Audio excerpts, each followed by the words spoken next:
Hello guys, welcome back to my channel. It's been a very long time. बहुत time के बाद मैं एक वीडियो बना रहा हूँ और आज हम लोग जा रहे हैं फाइनली बहुत टाइम के बाद एक रोड ट्रिप पे। तो ये प्लेस का नाम है मुर्डेश्वर, जैसे आप सबको पता ही होगा।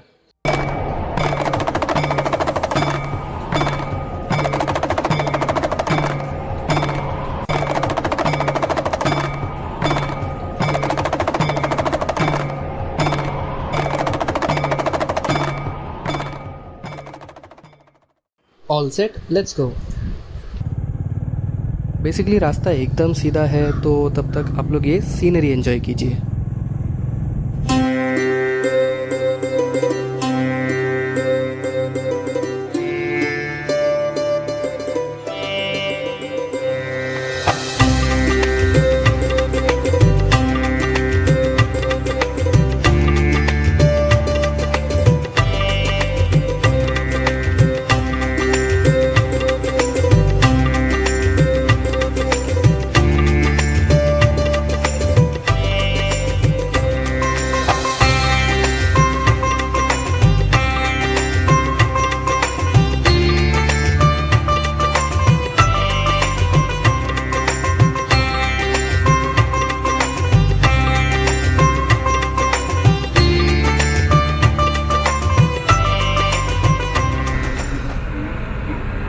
ये एंट्रेंस से 3 किलोमीटर अंदर है मुर्डेश्वर का टेम्पल। फाइनली 3 घंटे ट्रैवल करने के बाद अब हम पहुंच चुके हैं मुर्डेश्वर टेम्पल में।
So finally reached here after a very long trip.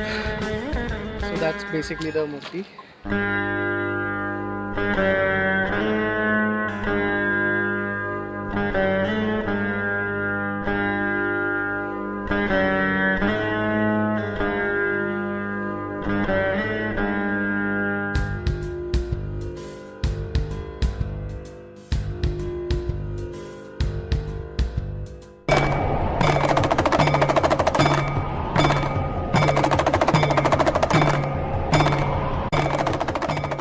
अभी क्योंकि पार्किंग हमको ऊपर ही मिला, तो इसलिए हम सोच रहे हैं कि पहले डायरेक्टली ये मूर्ति के यहाँ पे जो भी है वो एक्सप्लोर करें और फिर हम लोग मंदिर की तरफ जाएंगे। यहाँ पे एक केव्स की तरह कुछ बनाया गया है, तो जिसका चार्ज 20 रुपीज़ है।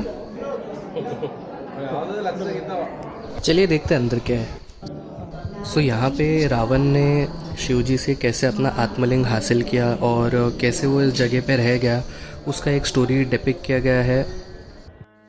तो चलिए मैं आप लोगों को ये स्टोरी सुनाने की कोशिश करता हूँ।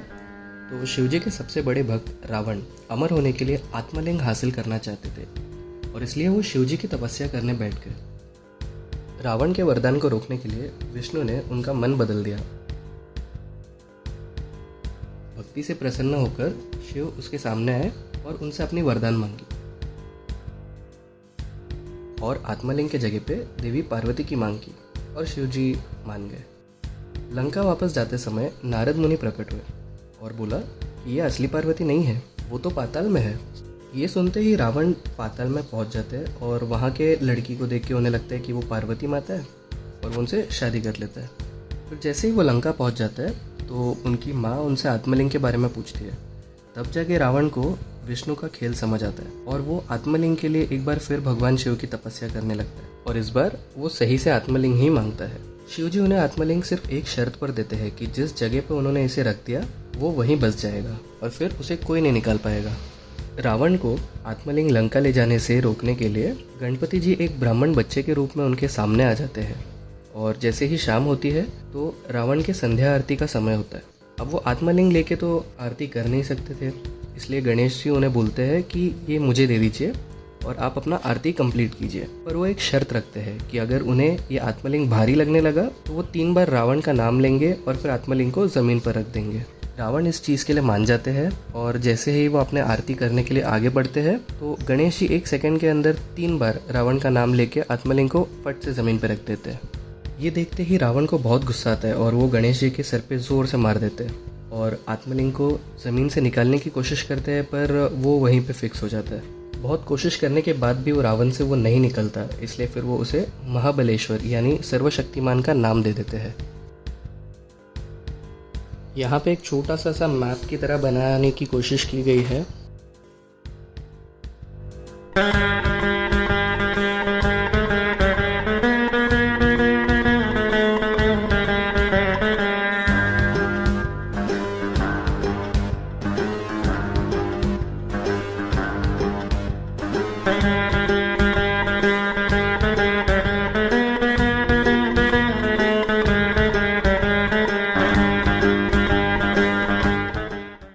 तो इस मूर्ति के बाजू में एक शनि मंदिर भी है।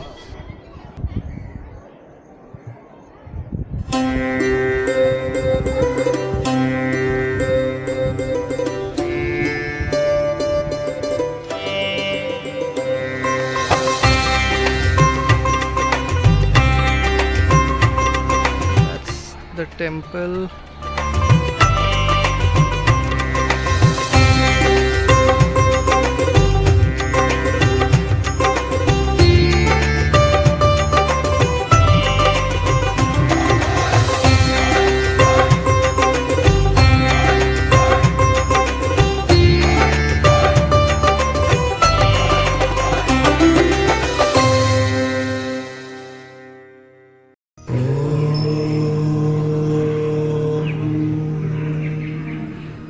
तो ये 18 फ्लोर्स का एक बिल्डिंग जैसा बना है। इसमें लिफ्ट में जाने का 20 रुपीज़ चार्जेस है पर पर्सन। अभी हम लोग 18 फ्लोर पे जाके एक्सप्लोर करेंगे कि क्या एग्जैक्टली कैसा व्यू है यहाँ से।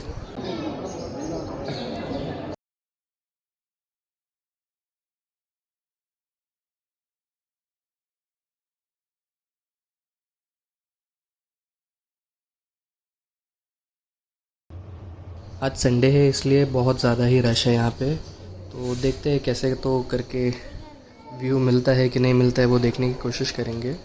और यहाँ का खिड़की बहुत छोटा छोटा सा है तो व्यूज़ मिलने का थोड़ा सा मुश्किल ही लग रहा है मुझे।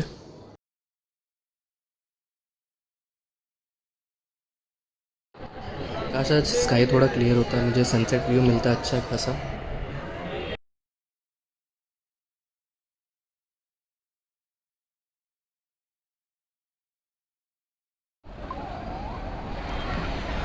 That's the beach.